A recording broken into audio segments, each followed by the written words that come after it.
سلامي سلامي لقوم كرام بدوا في الظلام كبدر التمام أتينا لشارقة الخير شوقا لقصد المعالي. بسم اللہ الرحمن الرحیم. نحمده ونصلی علی رسوله الکریم. اما بعد فقد قال رسول اللہ صلی اللہ علیہ وسلم لا تدخلون الجنة حتى تؤمنوا ولا تؤمنوا حتى تحابوا اولا ادلکم علی شیء اذا فعلتموه تحاببتم افشوا السلام بینکم. یہ رسول اللہ صلی اللہ علیہ وسلم کا ارشاد گرامی ہے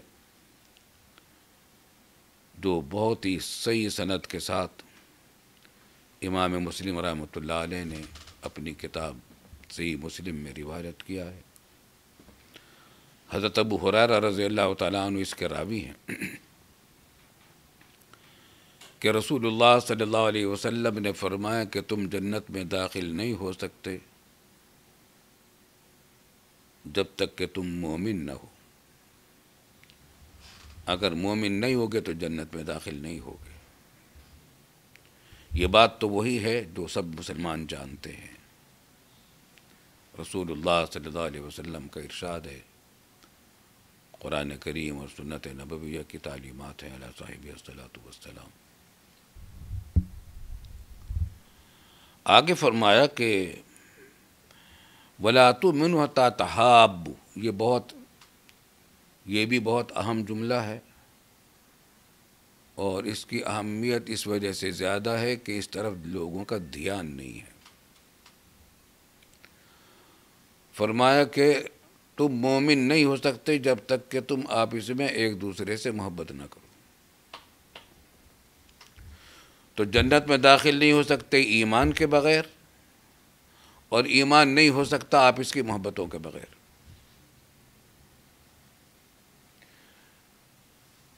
12 ربیع الاول ہے آج. تاجدار دو عالم سرور کونین محمد مصطفیٰ صلی اللہ علیہ وسلم کا یوم ولادت بھی ہے، یوم وفات بھی ہے، مشہور روایات کی بنیاد پر. اس واسطے اس دن کا یہ پیغام میں سمجھتا ہوں کہ بہت اہم پیغام ہے کہ جنت میں داخلہ بغیر ایمان کے نہیں ہے، اور ایمان نہیں رہتا جب تک مسلمان آپس میں ایک دوسرے سے محبت نہ کریں. سوال پیدا ہوتا ہے کہ تمام مسلمانوں سے ہر ایک مسلمان سے محبت کرنا تو انسان کے اختیار میں نہیں ہے. محبت کا معاملہ دل کا معاملہ ہے، ہر انسان کے اختیار میں نہیں ہے. کسی سے آدمی کو قلبی محبت ہوتی ہے، کسی سے نہیں ہوتی. اور یہاں بتایا جا رہا ہے کہ ایمان ہی پورا نہیں ہوگا، کامل نہیں ہوگا جب تک آپس میں محبتیں نہ ہوں مسلمانوں کی. اس وقت ایک بڑا اشکال پیدا ہوا کہ ہمیں ایسا حکم دیا گیا ہے کہ جو بظاہر ہماری طاقت سے باہر ہے، ہماری قدرت سے باہر ہے. خیر اختیاری طور پر کسی سے محبت ہوتی ہے، کسی سے نہیں ہوتی. اس واسطے رسول اللہ صلی اللہ علیہ وسلم جو رحمت للعالمین ہیں، سراپا رحمت ہیں امت کے لیے، امت کے ہر فرد کے لیے، خود ہی اس مشکل کا حل نکالا اور اس مشکل کا حل خود بتلایا اور فرمایا کہ کیا میں تمہیں ایسی بات نہ بتاؤں کہ اگر تم وہ کام کرنے لگو تو تمہاری آپس میں محبتیں پیدا ہو جائیں گی. تم سمجھ رہے ہو کہ محبت غیر اختیاری ہے، ٹھیک ہے محبت غیر اختیاری ہے، لیکن اس کو حاصل کرنے کا راستہ اختیاری ہے. آپ اس میں محبتیں پیدا کرنے کا راستہ اختیاری ہے. وہ تم کو بتا دیتا ہوں راستہ کیا ہے، اور وہ یہ کہ آپ اس میں سلام کو پھیلاؤ. آپ اس میں سلام کو پھیلاؤ، ایک دوسرے کو سلام کیا کرو. اب دیکھیے ترجمہ حدیث کا اس طرح ہو گیا کہ تم جنت میں داخل نہیں ہو سکتے ایمان کے بغیر، اور تمہارا ایمان کامل نہیں ہو سکتا آپ اس کی محبتوں کے بغیر. اور آپ اس کی محبتیں اگرچہ غیر اختیاری ہیں، لیکن اس کو حاصل کرنے کا طریقہ اختیاری ہے، اور وہ یہ ہے کہ ایک دوسرے کو تم سلام کرنے کا کو رواج دو. افشو، صرف یہ نہیں کہا کہ سلام کرو، بلکہ یہ کہا کہ سلام پھیلاؤ. کیا مطلب ہے کہ کثرت سے جتنے مواقع سلام کے ہیں ان مواقع پر سلام کیا کرو. اور سلام کا معنی السلام علیکم، سلامتی ہو تم پر. اچھا، سلام کرنا سنت مؤکدہ ہے. ابتدا کرنا سے پہل کرنا سلام میں، ابتدا کرنا سلام میں سنت مؤکدہ ہے. اور واجب، اس کا جواب دینا واجب ہے. واجب اگر ادا نہیں کریں گناہ گار ہوں گے.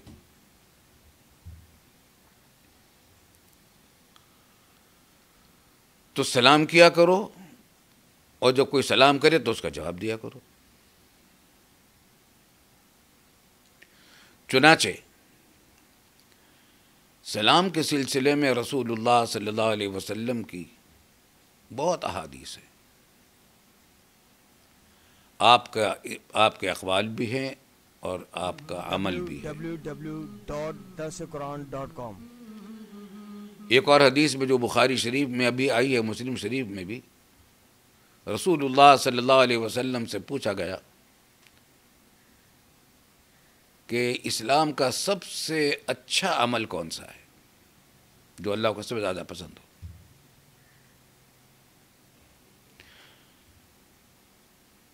آپ نے فرمایا کہ ایک دوسرے کو کھانا کھلانا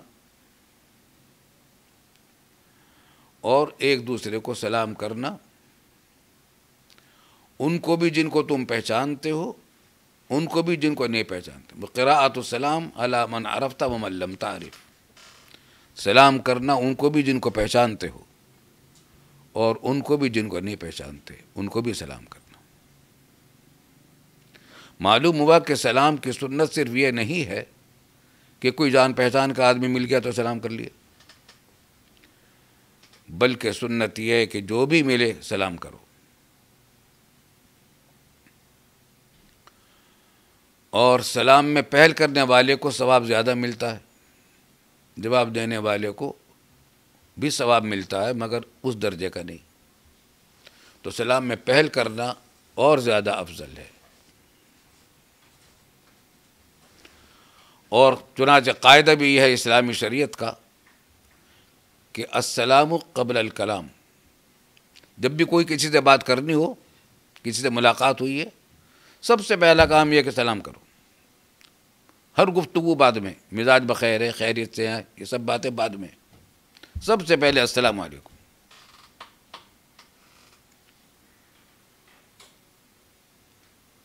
حدیث صحیح میں آتا ہے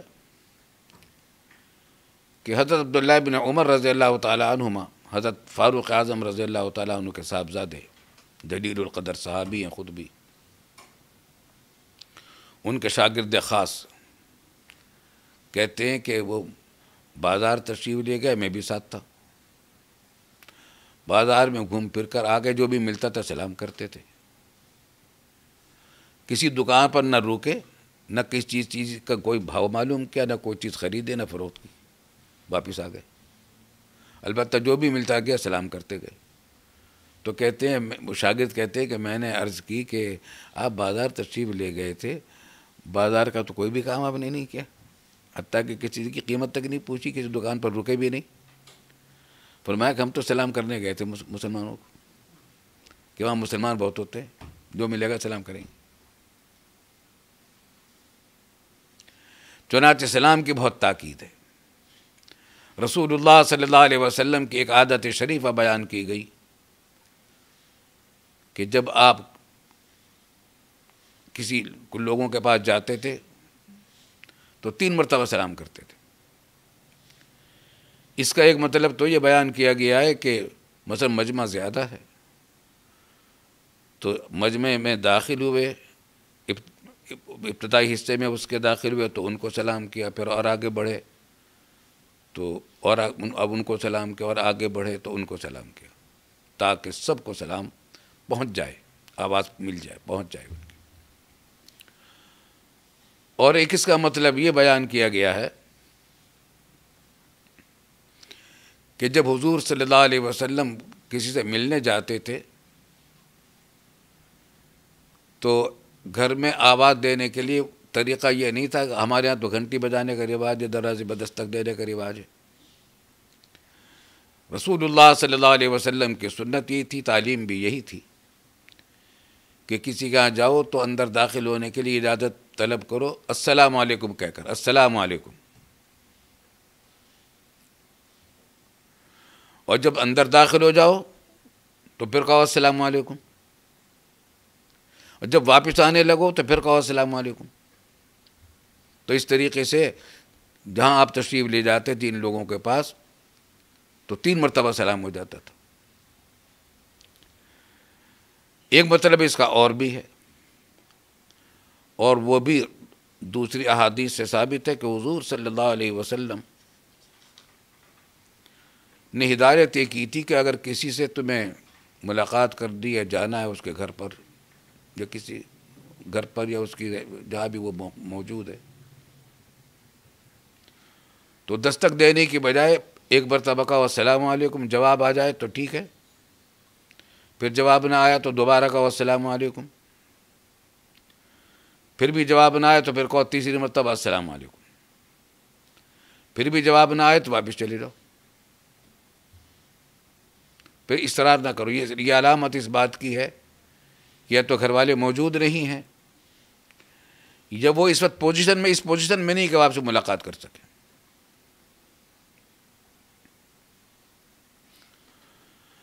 چنانچہ رسول اللہ صلی اللہ علیہ وسلم کی طرف سے آپ دیکھ رہے ہیں کتنی تاکید ہے سلام کی۔ آپ کا معمول تھا کہ جب بھی گھر میں داخل ہوتے تو آپ السلام علیکم کہتے تھے گھر والوں کو، بچے ملتے تو ان کو سلام کہتے تھے السلام علیکم، بڑے ملتے تو ان کو سلام علیکم کہتے تھے۔ ہمارے ہاں ایک رواج یہ ہو گیا ہے کہ لوگ یہ انتظار کرتے ہیں کہ چھوٹے ہمیں سلام کریں، بڑے خود چھوٹوں کو سلام نہیں کرتے۔ یہ طریقہ بھی رسول اللہ صلی اللہ علیہ وسلم کا نہیں ہے، بلکہ جو پہل کرے گا اس کو ثواب زیادہ ملے گا۔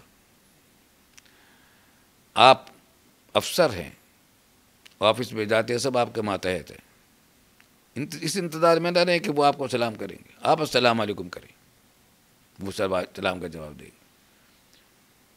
ان کے لیے بہتر یہی تھا کہ وہ سلام کرتے، ابتدا وہ کرتے، لیکن یہ کہ آپ اس انتظار میں نہ رہیں، گھر میں آپ جاتے اسی انتظار میں نہ رہیں کہ بچے اور گھر والے آپ کو سلام کریں گے، بلکہ آپ السلام علیکم کریں۔ اور بچوں کو سلام کرنے میں ایک بڑا فائدہ یہ بھی ہے کہ اس طریقے سے وہ اسلامی آداب سیکھتے ہیں، ان کو بھی عادت پڑتی ہے۔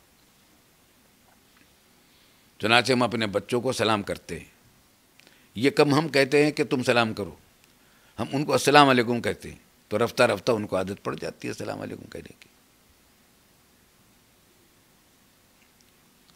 رسول اللہ صلی اللہ علیہ وسلم کی عادت شریفہ بھی یہی تھی کہ گھر میں داخل ہو کر سب سے پہلے آپ سلام کرتے تھے، اور آپ کے چہرے پر مسکراہٹ ہوتی تھی، تبسم ہوتا تھا، جو صحابی ملتا آپ سلام کرتے تھے۔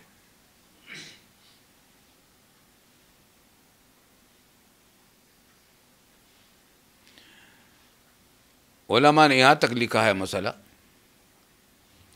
کہ اگر آپ دو آدمی ساتھ جا رہے ہیں، راستے میں بیچ میں کوئی آڑ آ گئی، کوئی بڑا درخت آ گیا، کوئی چھوٹا سا کوئی دیوار آ گئی، اور آپ ادھر سے نکلے، دوسرا ادھر سے نکلا، پھر ملے، اب دوبارہ جب ملے تو پھر بھی سلام کریں، پچھلا سلام کافی نہیں۔ اسی طریقے سے مثلا آپ بیٹھے ہوئے ہیں گھر میں، مہمان آپ کے پاس ہیں، آپ گھر میں جاتے ہیں کسی کام سے، پانی پینے کے لیے یا پانی لانے کے لیے، کوئی اور چیز کسی کام کے لیے، اور اسی لمحے واپس آ جاتے ہیں، جب داخل ہوں پھر کہیں السلام علیکم۔ جتنی مرتبہ آپ اندر جا کر واپس آئیں پھر کہو السلام علیکم۔ قرآن کریم میں آیات ہیں، سلام کی بڑی تاکید آئی ہے۔ یا ایھا الذین آمنوا لا تدخلوا بیوتکم حتی تستأنسوا ولا تسلموا علی اہلہا۔ جب بھی گھروں میں داخل ہو تو سلام کیا کرو۔ تو سلام کی تاکید قرآن کریم میں جگہ جگہ آئی ہے، اور اس حدیث میں جو میں نے پڑھی آپ کے سامنے، اس میں تو یہ بتایا گیا ہے کہ تم جنت میں داخل نہیں ہوگے جب تک کہ تم آپس میں ایک دوسرے سے محبت نہ کرو، جنت میں داخل نہیں ہوگے جب تک کہ تم مومن نہ بنو، اور مومن نہیں بنو گے پورے جب تک کہ تم ایک دوسرے سے محبت نہ کرو۔ اور محبت پیدا کرنے کا طریقہ یہ ہے کہ تم آپس میں ایک دوسرے کو سلام کیا کرو، سلام کا رواج دو۔ سابق صدر پاکستان ضیاء الحق صاحب مرحوم نے ایک کام یہ کیا تھا کہ تمام سرکاری اداروں میں یہ ہدایات جاری کر دی تھی کہ جو کاغذ بھی کوئی فرمان جاتا ہے افسران کی طرف سے، حکم نامہ، کوئی سرکاری کاغذ، اس پر بسم اللہ الرحمن الرحیم لکھا جاتا تھا۔ دوسری ہدایت یہ جاری کر دی تھی کہ جتنے ٹیلی فون آپریٹر بیٹھتے ہیں مختلف اداروں اور شعبوں میں اور دفتروں میں، وہ ٹیلی فون اٹھا کر ہیلو نہ کہیں، ہیلو کہنے کے بجائے السلام علیکم کہیں۔ السلام علیکم، ٹیلی فون کرنے والا بھی السلام علیکم کہے، ٹیلی فون اٹھانے والا جب وہ اس کا السلام علیکم سنے کو وعلیکم السلام کہے، اور اگر پہلے اس نے کر دی ہے، پہلے اسلام اس نے کیا ہے، تو سننے والے جواب دے۔ یہاں تک تاکید ہے سلام کا جواب دینے کی، سلام کا جواب دینا واجب ہے۔ کہ ایک مرتبہ ایک صاحب نے حضرت عثمان غنی رضی اللہ عنہ کو سلام کیا، اور حضرت عثمان غنی رضی اللہ تعالیٰ عنہ اس وقت کسی مشغلے میں تھے یا ان کا دھیان نہیں تھا، انہوں نے سلام کا جواب نہیں دیا۔ تو ان صاحب نے جا کر امیر المومنین فاروق اعظم رضی اللہ تعالیٰ عنہ سے شکایت کی کہ میں نے عثمان کو سلام کیا تھا، اس نے مجھے جواب نہیں دیا۔ فاروق اعظم نے عثمان غنی رضی اللہ تعالیٰ عنہ کو طلب کر لیا کہ تمہیں اس نے سلام کیا تھا، تو انہیں سلام کا جواب کیوں نہیں دیا؟ حضرت عثمان غنی رضی اللہ تعالیٰ عنہ نے فرمایا کہ مجھے پتہ نہیں چلا انہوں نے سلام کیا تھا، تو ان کو پتہ نہیں چلا تھا، اس بات سے سلام نہیں کیا۔ اس سلسلے میں غفلت بہت ہے۔ اس سنت کو اگر زندہ کیا جائے تو آپس میں محبتیں پیدا ہوں گی۔ آج ہمارے مسلمانوں میں پھوٹ پڑی ہوئی ہے، وجہ اس کی ہے کہ سارے اسباب ایسے تو چل رہے جن سے آپس میں پھوٹ پڑے، محبتیں پیدا کرنے والے اسباب اور طریقے جاری نہیں ہو رہے۔ سلام کا ایک خاص سا یہ ہے، آپ اس کا تجربہ بھی کر لیں کہ جب آپ سلام کر لیں گے کسی کو تو فوراً ہی ایک اپنائیت اور انس کی کیفیت پیدا ہوگی دونوں طرف۔ اس کا آپ تجربہ کرتے ہوں گے، مجھے بھی تجربہ ہوتا ہے۔ جہاز میں پہنچے، اپنی سیٹ پر ہم بیٹھے، وہاں ایک صاحب پہلے سے موجود تھے، ہم نے اگر سلام نہیں کیا، انہوں نے بھی سلام نہیں کیا، اب 2 گھنٹے کا سفر ہے، وہ ہم سے بات نہیں کریں گے، ہم ان سے بات نہیں کریں گے، وہ اٹھا کر اخبار پڑھنا شروع کر دیں گے، ہم بھی اخبار پڑھنا شروع کر دیں گے، اور اگر آپ نے سلام کر لیا وہاں پہنچ کر السلام علیکم، تو فوراً تھوڑا سا وعلیکم السلام وہ کہے گا اور مانوس ہو جائے گا. اگلے ہی لمحے سے آپ ایک دوسرے سے ایک قسم کا قرب محسوس کریں گے، انس محسوس کریں گے. تو محبتیں بڑھتی ہیں اس سلام کرنے سے. اور الحمدللہ مسلمانوں کی عادت اب یہ پھیلتی جا رہی ہے. امریکہ میں ہم ایک جگہ گئے ہوئے تھے، تو ہم سیاحت کی جگہ تھی تاریخی، وہاں بہت لوگ تھے. تو ایک سیاہ فام نے مجھے سلام کیا. اس نے ہمارے لباس سے محسوس کیا کہ ہم مسلمان ہیں. تو خیر میں نے بھی سلام کیا، تو اتنی خوشی ہوئی کہ میں بتا نہیں سکتا. ایک مرتبہ میں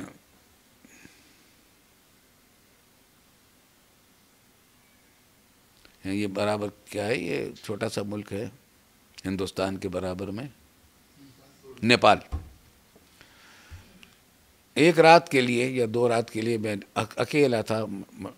بنگلہ دیش سے دہلی مجھے جانا تھا.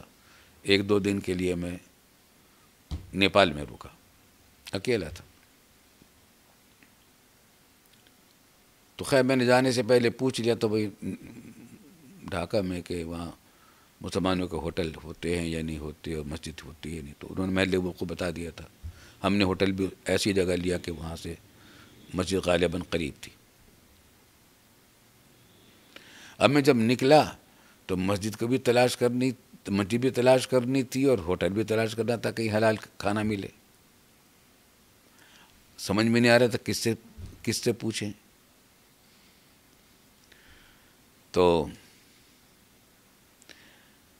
میں نے چلتے چلتے ایک آدمی کو دیکھا کہ اس نے ٹوپی پہنی ہوئی تھی، شاید جنا کیپ تھی.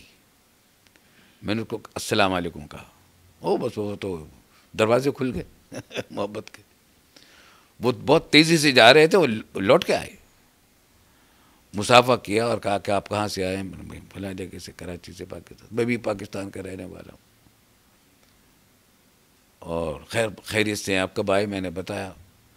کوئی خدمت؟ میں نے کہا بس اس بات ہے کہ ہمیں ہوٹل بتا دیجیے اور مسجد بتا دیجیے. کہا کہ میں آپ کو چھوڑ کے آؤں گا. میں نے کہا نہیں ہمیں بتا دی کہ نہیں میں آپ کو لے کر جاؤں گا. اب سارے آسان ہو گئی.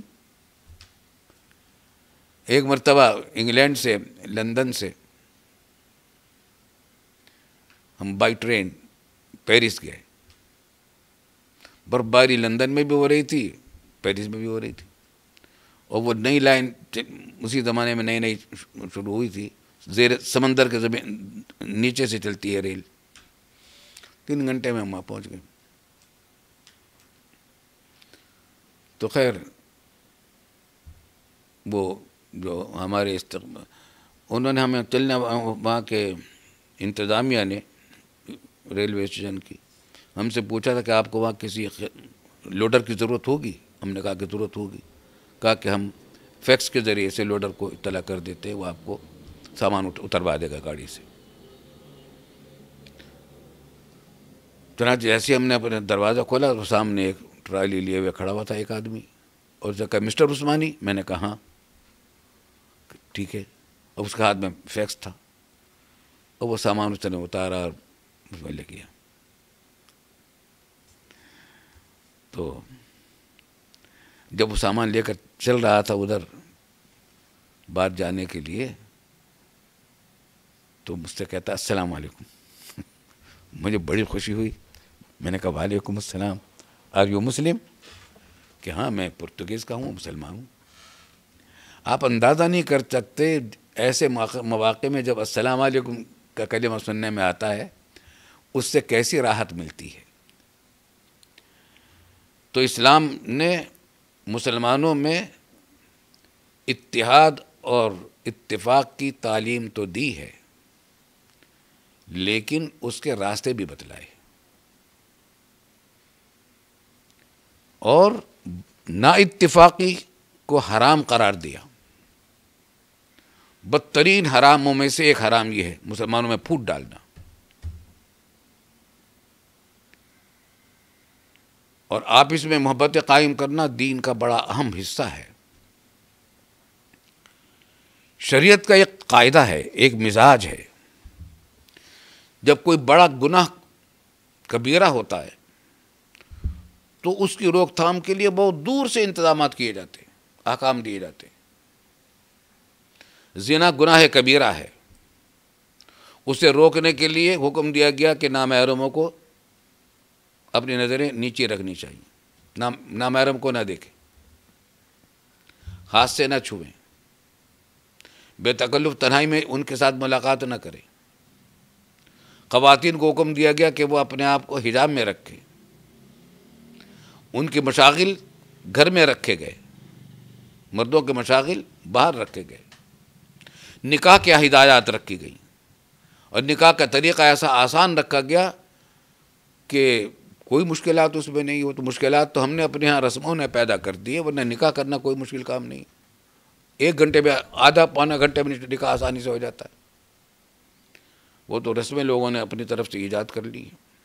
نکاح کو آسان کر دیا تاکہ حلال راستہ جنسی جذبات کی تسکین کا موجود رہے، اور بعض خاص حالات میں اور بعض شرائط، کڑی شرائط کے ساتھ مردوں کو 4 تک کی نکاح، 4 تک کی بیویاں بھی رکھنے کی اجازت دی، مگر بہت کڑی شرطوں کے ساتھ۔ لوگ یہ تو یاد رکھتے ہیں کہ اجازت دی ہے، یاد نہیں رکھتے کہ کن شرائط کے ساتھ رکھی ہے۔ خیر، یہ سب انتظامات کیے تاکہ حرام کاری کی طرف قریب نہ جائے آدمی۔ چنانچہ قرآن نے کہا کہ لا تقربوا الزنا، زنا کے قریب بھی مت جاؤ۔ یہ نہیں کہا کہ زنا نہ کرو، بلکہ قریب بھی مت جاؤ۔ کیا مطلب ہے کہ ایسا کوئی کام نہ کرو جو زنا کی طرف رغبت دینے والا ہو۔ اپنی آنکھوں کی حفاظت کرو، اپنے ہاتھ کی حفاظت کرو، اپنے دل کی حفاظت کرو، عورتوں کے نامحرموں کو نہ دیکھو، عورتوں کو ہدایت کی گئی کہ وہ حجاب میں رہے۔ یہ سب انتظامات کیے گئے تاکہ زنا سے بچے۔ اور مسلمانوں میں پھوٹ ڈالنا، قتل و غارت گری کرنا زنا سے بھی بڑا کبیرہ گناہ ہے۔ کفر اور شرک کے بعد سب سے بڑا کبیرہ گناہ مسلمانوں کا قتل ہے۔ کسی ناحق انسان کو، مسلمان کی بھی بات نہیں، کسی بھی شخص کو ناحق قتل کرنا کفر اور شرک کے بعد سب سے بڑا گناہ ہے، زنا سے بھی بڑا گناہ ہے۔ اس کی روک تھام کے لیے کہ مسلمانوں میں آپس میں بھائی چارہ پیدا ہو، ہدایات بھی انما المؤمنون اخوہ، تمام مسلمان بھائی بھائی ہیں، کسی بھی زبان کے بولنے والے ہوں، کسی بھی نسل سے ان کا تعلق ہو، کسی بھی رنگت رکھنے والے ہوں، کسی بھی علاقے کے رہنے والے ہوں، سب مسلمان بھائی بھائی ہیں۔ پاکستان اسی نظریے پر وجود میں آیا تھا۔ قانون تو یہ بنا دیا، لیکن صرف قانون بننے سے کام نہیں چلتا، قانون پر عمل کرنے کے لیے ماحول بنانا پڑتا ہے، اس کے بہت سارے ابتدائی کام کرنے پڑتے ہیں، انتظامات کرنے پڑتے ہیں۔ چنانچہ ادھر تو ہدایات دی کہ تمہارے آپس میں محبتیں اگر نہیں ہوں گی تو تمہارا ایمان ہی پورا نہیں ہوگا۔ پھر محبتیں پیدا کرنے کے راستے بتلائے۔ ایک راستہ یہ بتلایا کہ ایک دوسرے کو کھانا کھلائے، ایک راستہ یہ بتلایا کہ ایک دوسرے کو سلام کرے، اور محبتوں میں خلل ڈالنے والی چیزیں ان کو منع کیا۔ چنانچہ فرمایا کہ ایمان کے 70 سے زیادہ شعبے ہیں، 70 سے اوپر شعبے ہیں، بڑے بڑے۔ اللہ اس ایمان کے شعبوں کا مطلب یہ کہ بہت ہی خاص اعمال ہیں، اللہ تعالیٰ کو جو بہت ہی خاص پسند ہے اور ایمان کا تقاضا ہے، وہ 70 سے کچھ اوپر ہے۔ سب سے افضل عمل تو شہادتین لا الہ الا اللہ محمد رسول اللہ، اور ادنا درجے کا عمل اس میں سے ہے اماطۃ الاذی عن الطریق، راستے سے تکلیف کی چیز کو ہٹا دینا۔ اب دیکھیے ان چیزوں کو دھیان میں نہیں رکھتے لوگ کہ دین کے جامعیت کتنی ہے، دین کے احکام کیسے ہماری زندگی کے کتنے شعبوں میں ہیں۔ دیکھیے اگر آپ نے پھل کھایا، اس کا چھلکا پھینک دیا، کوئی اس میں گندگی محسوس کرے گا۔ اپنے گھر کو صاف کیا، کاٹ کباڑ باہر پھیلا دیا، آنے جانے والوں کو تکلیف ہوگی، گندگی پھیلا دی۔ تو گندگی پھیلانے سے تو منع کیا ہی ہے.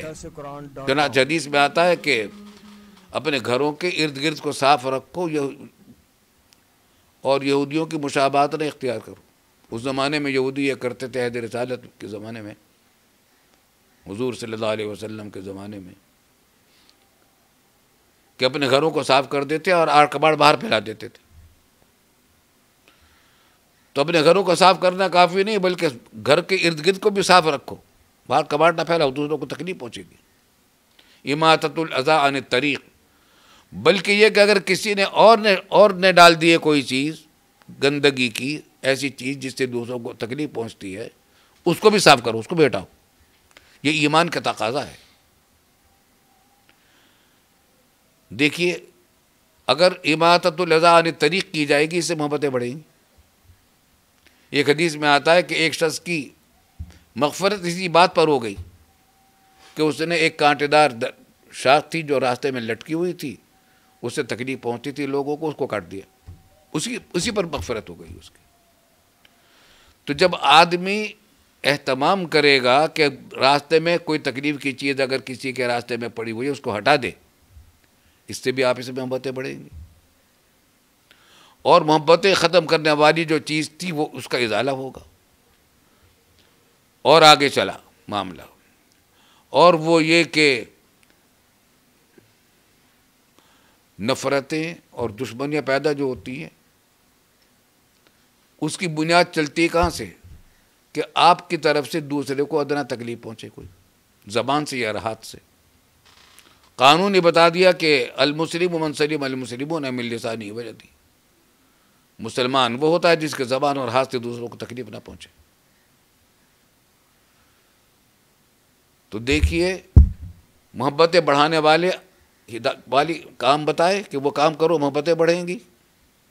محبتوں میں رکھنا ڈالنے والی چیزوں کو منع کیا کہ اماطۃ الاذی عن الطریق بھی کرو، اور محبتیں مزید بڑھیں گی.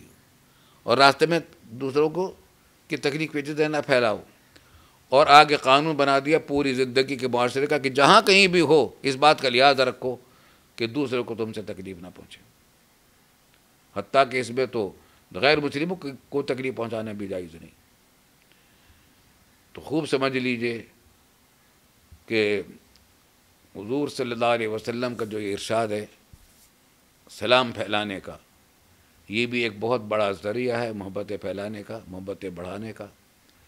البتہ سلام کے سلسلے میں اس کا بھی احتیاط رکھنی چاہیے کہ سلام ایسے طریقے سے نہیں کرنا چاہیے کہ دوسرے کو تکلیف پہنچے. کھانا کھا رہا ہو کوئی آدمی، اس کو سلام کرنا مکروہ ہے. پانی پی رہا ہو مکروہ ہے اس کو سلام کرنا. دو آدمی بات کر رہے ہیں، بیچ میں آ کر کوئی سلام کرے، یہ بھی مکروہ ہے. تو یہ آداب ہیں اسلام کے، یہ آداب سیکھنے کی ضرورت ہے، علماء سے سیکھنے کی ضرورت ہے. علماء کو بھی چاہیے کہ وہ بیان کریں اس قسم کی باتوں کو. بعض لوگ یہ سمجھتے ہیں کہ سلام کریں یا نہ کریں مصافحہ بہت ضروری ہے. حالانکہ مصافحہ نہ فرض ہے، نہ واجب ہے، نہ سنت مؤکدہ ہے، مستحب ہے کہ اگر کرے تو بہت اچھا، نہ کرے تو کوئی گناہ نہیں. بلکہ جب محبت سے دو مسلمان بھائی مصافحہ کرتے تو دونوں کے گناہ بھی معاف ہوتے، حدیث میں آتا ہے.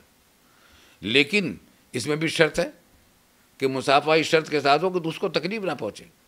سلام میں بھی یہ شرط ہے کہ سلام ایسے انداز میں کرے کہ اس کو تکلیف نہ پہنچے. مصافحہ میں اور زیادہ پابندی ہے کیونکہ یہ تو مستحب ہے، سنت مؤکدہ بھی نہیں. ایسے وقت میں آپ مصافحے کی کوشش نہ کریں جب آدمی جلدی میں جا رہا ہو، یا اس کا ہاتھ خالی نہ ہو، یا اندازہ کریں کہ وہ اس کو تکلیف ہوگی اس وقت مصافحہ کرنے میں، تو ایسے موقع میں مصافحہ نہیں کرنا چاہیے. آپ کوئی آدمی بیٹھا ہوا لکھ رہا ہے اور آپ کے پاس آپ نے سلام کیا اور تو آپ کھڑے ہیں کہ سلام بھی کر لیا، مصافحہ بھی کرنا چاہتے، وہ قلم رکھے گا تو ہوا سے کاغذات اڑ جائیں گے، تو طرح طرح کی مشکلات پیدا ہوں گی. تو مصافحہ احتیاط کرنی چاہیے کہ دوسروں کو تکلیف پہنچائے بغیر مصافحہ. آج کل تو مصافحے کو ایسا وبال جان بنا دیا لوگوں نے کہ کسی بزرگ سے کسی عالم سے مصافحہ کرنا ہے تو اس کو بھی کونی ماری، اس کو بھی کونی ماری، اس کو بھی دھکا دیا، اس کو بھی دھکا دیا. اتنے آدمیوں کو دھکا دیا کر یہ تو حرام کام کیے، ناجائز کام کیے. اور پھر ایک مستحب کام یہ کر لیا کہ مصافحہ کر لیا بہت حساب سے. تو اتنے حرام کام کر کے ایک مستحب عمل کرنا یہ کوئی عقل مندی اور دانش مندی کی بات نہیں ہے، اتنے مسلمانوں کو تکلیف پہنچانا۔ تو اس سے بچائے سکے کہ محبتیں پیدا ہو اور نفرتیں پیدا ہوتی۔ اچھا بعض لوگ سلام کے ساتھ معانقہ بھی کرنا ضروری سمجھتے اور وہیں سے ایسی ہاتھ میں اٹھا کر چلتے جیسے کہ ابھی حملہ کریں گے۔ بھئی کیوں معانقہ تم کیوں کر رہے ہو؟ سینے سے ایک دوسرے کو لگانے کی کوشش کر رہے ہو۔ معانقہ بھی ایک اچھی چیز ہے، شرائط کے ساتھ ہے۔ جہاں تک ہم نے روایات میں دیکھا ہے وہ یہ ہے کہ سفر سے واپسی ہوئی ہو کسی کی اور وہ آدمی بھی ایسا ہو جس کا آپس میں تعلق بہت ہے، آنے والے کا بھی اور جس کے پاس آئے ہیں ان کے درمیان محبت بھی تعلق محبت کا ہے، پرانا تعلق ہے، اور سفر سے واپس آئے ہیں تو اس وقت تو معانقہ بھی کر لو، ٹھیک ہے۔ باقی اوقات میں معانقہ کے ہمیں کہیں مثالیں مجھے کم از کم یاد نہیں ہیں روایات میں تلاش بھی کرتا رہا ہوں۔ مجھے صرف ایک موقع ملا ہے کہ ایک صحابی تھا زید بن حارثہ یا زید بن ثابت، کسی لمبے سفر سے واپس آئے تو حضور صلی اللہ علیہ وسلم نے ان کو سینے سے لگا دیا، معانقہ فرمایا۔ اور بھی کچھ مواقع ہوں گے، لیکن بعض لوگ سلام کے ساتھ معانقے کی بھی کوشش کرتے ہیں۔ اجنبی آدمی، بھائی اجنبی آدمی کو معانقہ کیوں کر رہا ہے؟ اس کے کوئی سنت سے ثابت نہیں ہے۔ تو آداب کی ضرورت ہے، اور خلاصہ یہ ہے کہ وہ کام کریں جس سے آپس میں محبتیں بڑھیں۔ جب یہ کام کیے جائیں گے تو انشاءاللہ مسلمانوں میں اتحاد اور اتفاق بھی پیدا ہوگا۔ لوگ کہتے تو ہیں کہ اتفاق، مسلمانوں کو اتفاق سے رہنا چاہیے۔ کوئی آپ سے یہ نہیں کہے گا کہ اتفاق اچھی چیز نہیں۔ جتنے لڑائی جھگڑے والے ہیں ان سب سے بھی پوچھو، وہ کہیں گے اتحاد کو ضرور ہونا چاہیے۔ قاتلوں سے بھی پوچھو کہ اتحاد بہت ضروری ہونے چاہیے، اتفاق ضرور ہونے چاہیے۔ ہمارے والد صاحب رحمۃ اللہ علیہ فرماتے ہیں کہ اتحاد پھر بھی کیوں نہیں ہوتا؟ وجہ اس کی ہے کہ ہر ایک کا مطلب نزدیک اتحاد اور اتفاق کا مطلب ہے کہ جو میں کہتا ہوں اس کو مان لو، پھر اتحاد ہو جائے گا۔ تو پھر دوسرا بھی یہ کہے گا کہ جب جو میں کہتا ہوں تم مان لو، کیسے اتفاق ہو جائے گا؟ اتفاق کے لیے تو وہ راستے اختیار کرنے پڑیں گے جو رسول اللہ صلی اللہ علیہ وسلم نے ارشاد فرمائے ہیں۔ اللہ تعالی ہمیں اس کی توفیق عطا فرمائے۔ آج کا خاص سبق جو ہے ہمارا سلام کو زندہ کرنا ہے، سلام کی سنت کو زندہ کرنا ہے۔ السلام علیکم کثرت سے کیا جائے، جو بھی ملے سلام کرے، جو بھی ملے سلام کرے، جو بھی ملے سلام کرے، چھوٹا ملے یا بڑا ملے۔ اللہ تعالی ہمیں اس پر عمل کی توفیق عطا فرمائے۔ وآخر دعوانا www.darsuquran.com بدوا في الظلام كبدر التمام، أتينا لشارقة الخير شوقا لقصد المعاني ونيل المرامي ونيل